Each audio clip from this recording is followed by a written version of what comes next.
A man is dying on a table, no time for tests, no time to check who the donor was, where they lived, what they believed. The medic just grabs the nearest bag of blood and pushes it straight into his arm, and it works. He lives.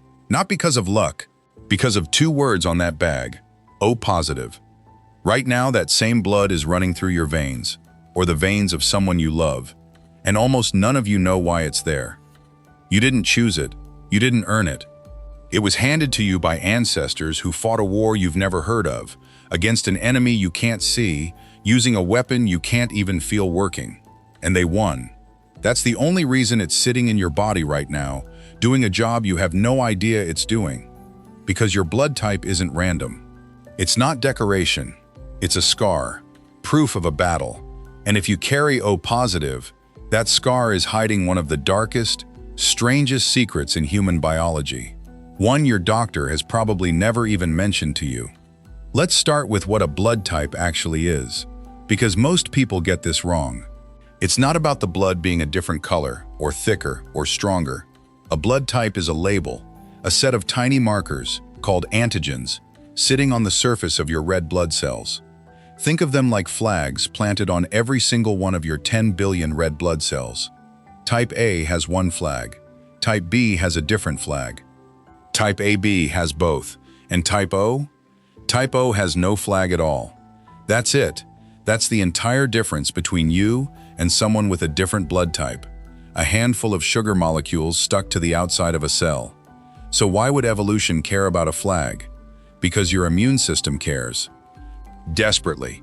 Your immune system's entire job is to tell the difference between me and not me. Every flag on your cells is a password. If a virus, bacteria, or parasite shows up wearing the wrong password, or no password at all, your body attacks it on sight. Now here's where it gets strange. Some of the deadliest pathogens in human history learned to disguise themselves using the exact same flags your blood cells carry. If a parasite could dress itself up looking like a Type A cell, and you were Type A yourself, your immune system might not recognize the threat. It would slip past the border patrol. This is where the story of O positive really begins. Not with a hospital, with a parasite that has killed more humans than every war in recorded history combined. Malaria. Rewind tens of thousands of years. Somewhere in ancient sub-Saharan Africa, a mosquito bites a human. Inside its saliva rides a parasite called Plasmodium falciparum, the deadliest strain of malaria that exists. Once inside the bloodstream, this parasite does something horrifying.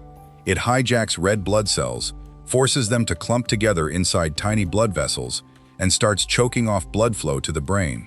This is cerebral malaria. Left unchecked, it kills in days.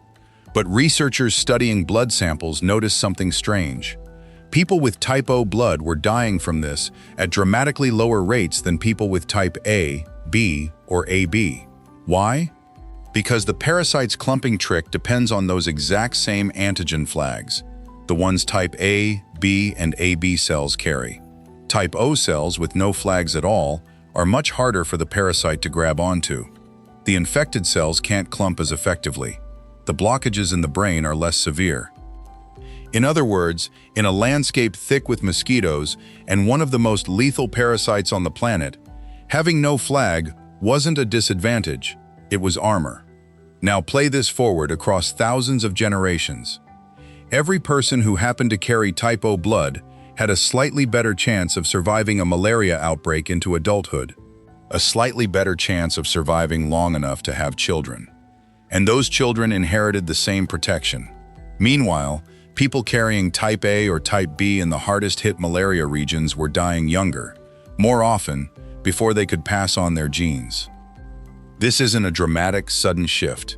It's brutal, patient math, repeated over hundreds of generations.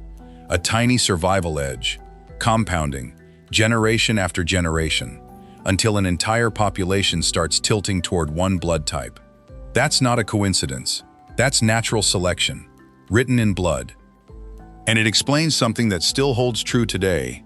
O blood type frequencies are highest in populations with the deepest, oldest histories of exposure to malaria, including large parts of Africa, and among indigenous populations in Central and South America, where O-type can approach near universal levels in some groups.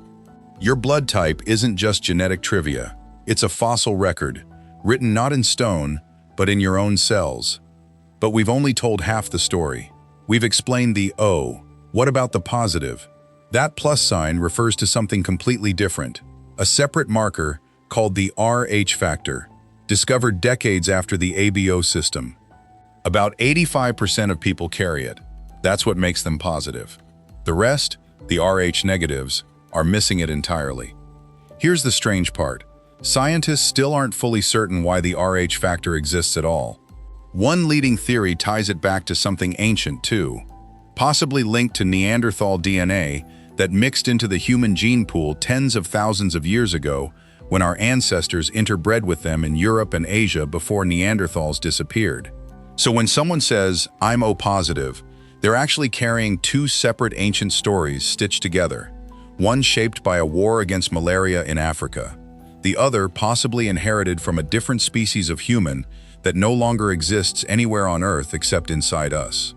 You are, quite literally, walking evidence of two different survival battles fought tens of thousands of years apart. Now here's where ancient biology collides with modern medicine. Remember those flags?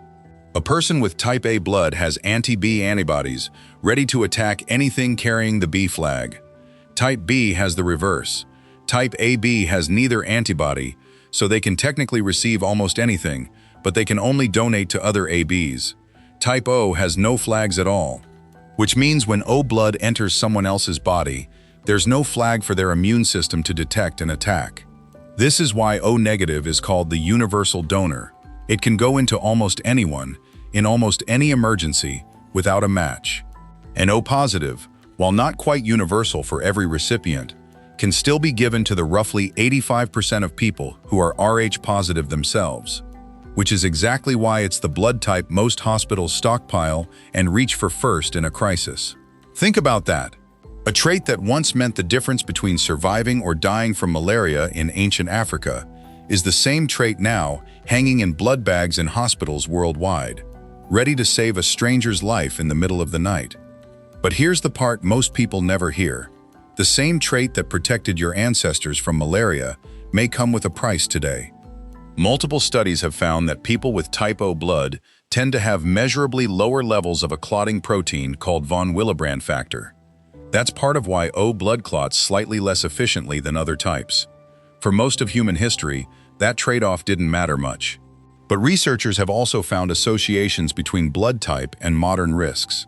For instance, some studies suggest non-O blood types carry a somewhat higher risk of blood clots and certain cardiovascular issues, while other research has pointed to O-type carrying its own distinct risks, including in some studies, a possibly higher vulnerability to conditions like stomach ulcers linked to H, pylori infection, and even certain patterns in how the body responds to some infectious diseases.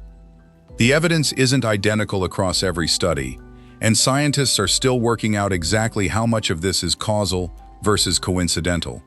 But the underlying idea holds. The very same genetic switch that armored your ancestors against one of history's deadliest killers may quietly shape your risks against entirely different threats today. Evolution doesn't hand out perfect solutions. It hands out trade-offs. Your blood type is a trade your ancestors made thousands of years ago for survival against malaria, and you're still living with the terms of that deal. So go back to that soldier in 1942. The medic who reached for a bag of O-positive blood without a second thought had no idea what he was really holding.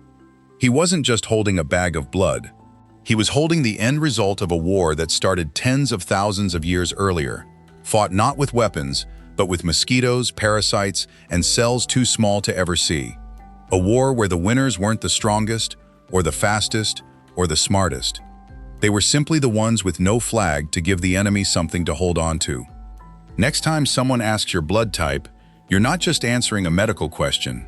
You're naming the side your ancestors fought on, in a war that ended long before recorded history began. A war you're still carrying the evidence of, in every single cell running through your veins right now.